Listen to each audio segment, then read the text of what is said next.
So yeah, the Lord told me to reclaim my life, and he told me to simply just start by getting healthy again. And so I just started cutting out soda 1 month, and then the next month I stopped eating bad food, and the next month I started exercising, and my goal was to get down to like 160, 165, so 100 pounds. And during that time while I was exercising, the Lord said to me, David, renew your passport. And I was like, oh, why? And he's like, you're going to Japan this year. And I was like, no, I'm not. But all right, since you said that, I will. And I was thinking, I don't know how, I don't know with who, don't know when, but I will be going to Japan. And I lost 100 pounds in 6 months. And I can say most definitely it was because of divine motivation in me. I've never had that drive in me since. But I lost 100 pounds in 6 months. And the week that I think I hit my goal weight, a good friend of mine, Ben, came up to me and told me that a friend of his, now a good friend of mine, Robert, was going to be going to Japan to climb Mount Fuji and wanted Ben to come. And he's like, I can't go unless you go because we've talked about it. Can you come? And I was like, yes. And it worked out with my job and everything. I had not taken any time off that I was able to go. And so I went with Ben and Robert, and that turned out to be one of the most life-changing trips ever. And the second the wheels of the plane landed in Japan, I started crying because I forgot how much I missed this country and its people. And during that time, the Lord, it was like, I guess there's another way to say it. It was almost like a honeymoon with the Lord of just going around Japan, because I went to several different places and just falling in love with so many things. And it was during that time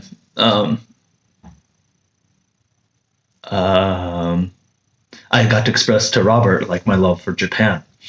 And Robert has been one of the greatest blessings of my life, because like the Lord used him to speak into me about to champion my dream. And I remember Robert said to me, like, dude, next year you're going to be living here in Japan. And I was like, no, whatever. And so Robert, thank you just for speaking the word of the Lord that he spoke to you. Even if you didn't know if it felt like it or not, but thank you. Because it did change my life. And I came back from Japan. When I came back, I was very depressed because I knew I wasn't supposed to be back in America. And I came back crying, and my parents and my family come to me, and they all were like, especially my parents were like, we know you're not supposed to be here.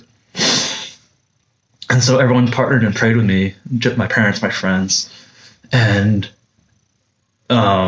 we all felt that I was supposed to go back to Japan through YWAM Tokyo. And my initial reaction was I was not happy with that, because I still had some past judgments with YWAM. And during my struggles with the Lord, I had built a mentality of don't trust or rely on anyone else because they will fail you. Just carry the weight yourself and you'll be fine. And being a missionary means having to trust others to support you, trust the Lord to support you. And I was like, I don't know if I can do that.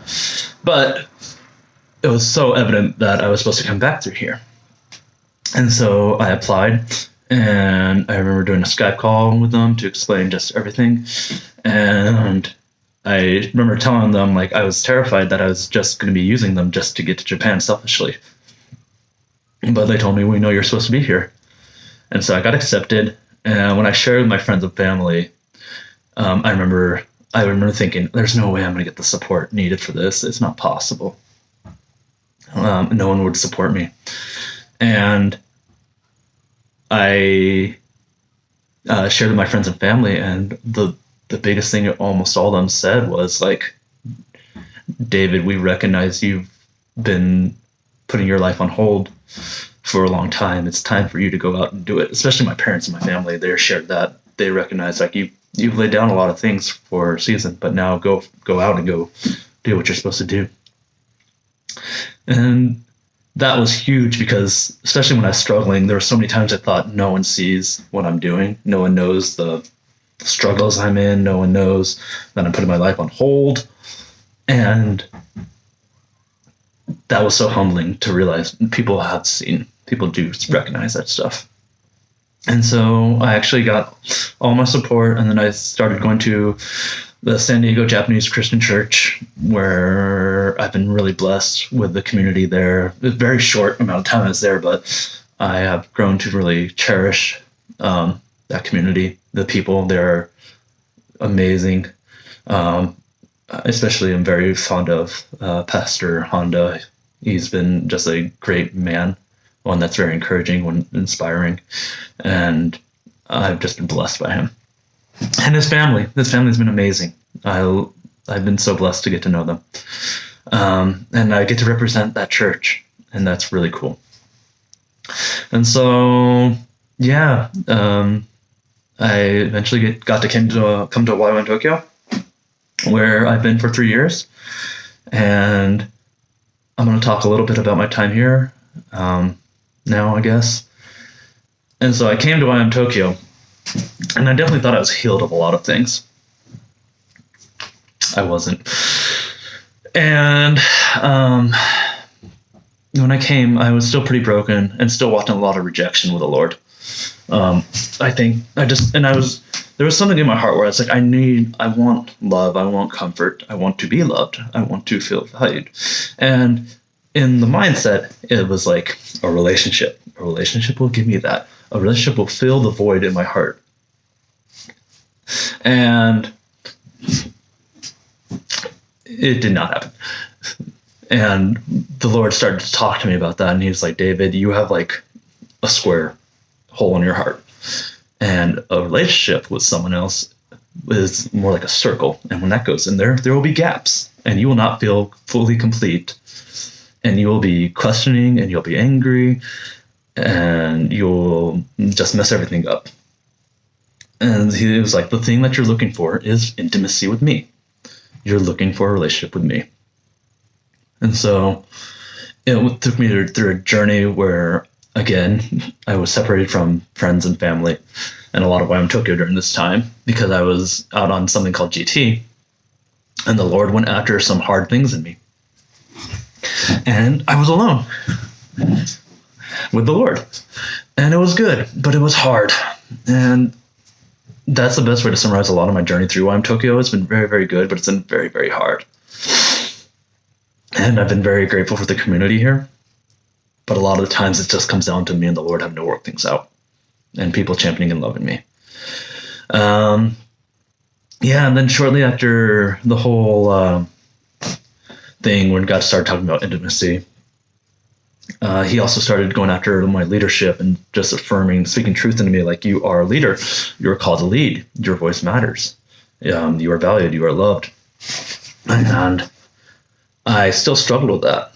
But the Lord kept on going after that. And I was finally at a place, I think, where his truths were greater than the lies that I had been speaking over myself.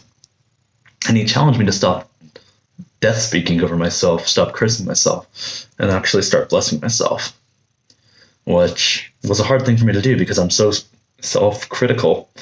And yeah, but I really had to change my mindset toward myself and just really trust and embrace that the truth that the Lord speaks to me are truer than anything the world or I speak over myself. And that's been a fun journey. That's been one I'm still growing in. And he really went after leadership and discipling, and it's been fun, to say the least. And now I'm on leadership of YWAM Tokyo.